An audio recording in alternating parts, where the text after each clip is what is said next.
ये तो बिल्कुल दो टोक बात है ना। जो जालिम कौम है उसके साथ हम नहीं दे सकते, जो मजलूम है उसके साथ हम देंगे। फ़लस्तीन क्योंकि मजलूम है, हम मजलूम के साथ दे रहे हैं। इसमें ये कोई मुस्लिम कौम की मुद्दा नहीं है, ये इंसानियत का मुद्दा है।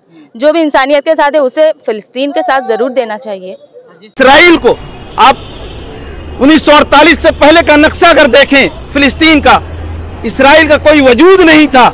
इसराइल बोल के कोई कंट्री नहीं हुआ करता था, कोई देश नहीं हुआ करता था।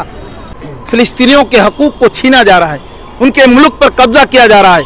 आज 1948 के बाद का जो नक्शा आप देखेंगे फ़िलिस्तीनियों का, आज जो नक्शा है 2023 का फ़िलिस्तीनियों का नक्शा, आप गाज़ा पट्टी, गाज़ा सिटी और वेस्ट बैंक ये फ़िलिस्तीनियों को हिस्से में मिला है। और तमाम जो हिस्से हैं इसराइल ने कब्जे कर लिए हैं, इसराइल ने दखल कर लिए हैं। इससे ही साबित होता है कौन किसके ऊपर जुल्म कर रहा है। इसराइल जुल्म कर रहा है कि फिलिस्तीन के लोग जुल्म कर रहे हैं। पूरी दुनिया के मुसलमानों से दर्दमंदाना अपील करूंगा कि अगर तुम्हारे दिल में वहाँ के मुसलमानों का ज़रा सा भी दर्द है, पूरी दुनिया के मुसलमानों से और बिलखुसूस में अपने हिंदुस्तान के मुसलमानों से मैं अपील करूंगा कि अगर तुम्हारे दिल में थोड़ा सा भी दर्द है तो आप एक काम करें कि इजरायली सारे प्रोडक्टों को बाइकाट करें, चाहे वो छोटा प्रोडक्ट हो या बड़ा प्रोडक्ट हो। जहां तक हो सके आप अपना नुकसान न देखें, बल्कि आप ये देखें कि अगर हम एक जो है लेस खरीदते हैं तो उस लेस से भी जो फ़ायदा हो रहा है, उस लेस से कमाया हुआ पैसा फ़लस्तीनों के जान लेने में वो खर्चा कर रहा है, बम बनाने में खर्चा कर रहा है, तोप तैयार करने में खर्चा कर रहा है, टैंक बनाने में खर्चा कर रहा है। मुसलमानों होश के नाखून लो।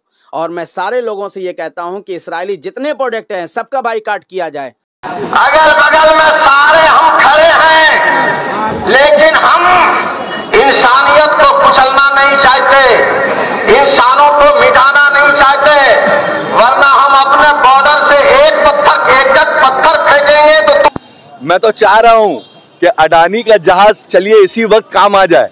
जितने भी जाना चाह रहे हैं, अगर 100 जाना चाह रहे तो मैं तो उनसे यही रिक्वेस्ट करूंगा कि 1000 जाओ और जाके इजराइल के अंदर में खुद से जाके लड़ो, तब उसके बाद में मजा आएगा। कितना तुम हमदर्द हो इजराइल के, हम तो मांग रहे हैं कि तुम लोग जाओ और जाके वहां पर फलस्तीन के अंदर में तुम लोग करो बवाल, तब तुमको समझ में आएगा आटे दाल का भाव।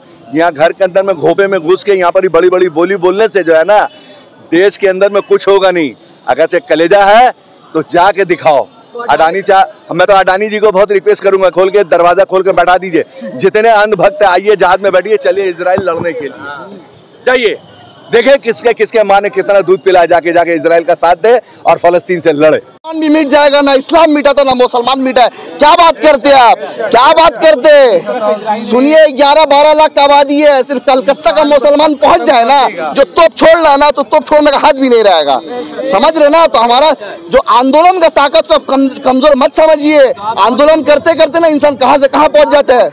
हिंदुस्तान में आज एक नया मैसेज जाएगा, फलस्तीनियों के हक में खड़े हो जाओ, इसराइल की बर्बरियत का ऐलान करो, उसके जुल्म के खिलाफ आवाज़ उठाओ। गाज़ा पट्टी ये दहशतगर्द नहीं है। यूपी में चीफ मिनिस्टर कहते हैं उनका पुलिस इनकाउंटर करता है, वो दादागिरी नहीं है। लोगों के घरों को उजाड़ कर बुलडोज़र चलाते हैं, वो गद्दारी नहीं है।